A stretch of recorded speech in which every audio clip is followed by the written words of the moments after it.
Hello, my beautiful souls. Welcome back to my channel. Please like, share, and subscribe my channel. Thank you. Shri Shiv पुराण श्री कोटि रुद्र संहिता 34वां अध्याय। श्री विष्णु को सुदर्शन चक्र की प्राप्ति। व्यास जी बोले, सूत जी के वचन सुनकर सभी ऋषिगणों ने उनकी बहुत प्रशंसा की। तत्पश्चात वे बोले, सूत जी, आप सब कुछ जानते हैं, इसीलिए हम अपनी जिज्ञासा की शांति के लिए आपसे प्रश्न पूछते हैं। अब आप हमें हरीश्वर नामक शिवलिंग का महात्म्य बताइए। हमने सुना है कि इसी शिवलिंग के पूजन के फलस्वरूप भगवान श्री हरि विष्णु को सुदर्शन चक्र की प्राप्ति हुई थी। ऋषिगणों द्वारा किए गए प्रश्नों को सुनकर सूत जी बोले, हे मुनिगणों, एक समय की बात है, पृथ्वीलोक पर दैत्यों का अत्याचार बढ़ने लगा। वे अत्यंत वीर और बलशाली हो गए तथा उन्होंने मनुष्यों को प्रताड़ित करना आरंभ कर दिया।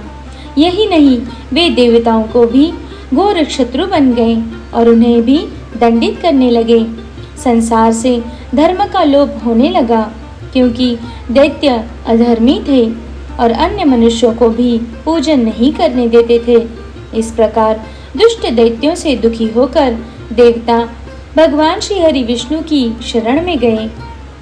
उन्होंने विष्णु जी को अपने सारे दुख बताए तथा उनसे दुखों को दूर करने की प्रार्थना की।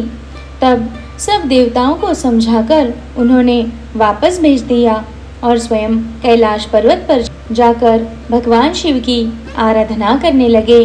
भगवान विष्णु ने कैलाश पर्वत पर जाकर सर्वेश्वर शिव का पार्थिव लिंग स्थापित किया और विधि विधान से परमेश्वर शिव की आराधना आरंभ कर दी। श्री हरि ने घोर तपस्या की, फिर भी शिव जी प्रसन्न न हुए। तब उन्होंने देवादिदेव महादेव जी को संतुष्ट करने के लिए शिव जी के सहस्त्र नामों का पाठ आरंभ किया। श्री हरि शिव जी का नाम लेते और एक कमल का पुष्प उन्हें अर्पित करते। इस प्रकार उन्हें शिव सहस्त्र नाम पाठ करते हुए बहुत समय व्यतीत हो गया। तब एक दिन शिव जी ने भगवान विष्णु की तपस्या की परीक्षा लेने का निश्चय किया। विष्णु भगवान प्रतिदिन 1000 कमल के फूलों से उनका पूजन करते थे। शिव जी ने एक फूल छिपा दिया। जब पूजा करते हुए एक फूल कम पड़ा तो विष्णु जी को बहुत आश्चर्य हुआ और वे इधर उधर फूल ढूंढने लगे। जब फूल कहीं पर भी नहीं मिला तो उन्होंने पूजन को पूर्ण करने के लिए अपने कमल के समान नेत्र को निकालकर त्रिलोकीनाथ शिव जी को अर्पण कर दिया। श्री हरि विष्णु की ऐसी उत्तम भक्ति भावना देखकर शिव जी ने उन्हें साक्षात दर्शन दिए। शिव जी को इस प्रकार अपने सामने पाकर विष्णु जी उनकी स्तुति करने लगे। तब शिव जी बोले, हे विष्णु, तुम्हारी उत्तम भक्ति से मैं बहुत प्रसन्न हूँ। मांगो, क्या वर मांगना चाहते हो? शिव जी के वचनों को सुनकर श्री हरि विष्णु बोले, हे देवादिदेव भगवान शिव, आप तो अंतर्यामी हैं, सब कुछ जानते हैं। आप अपने भक्तों को अभिष्ट फल प्रदान करने वाले हैं।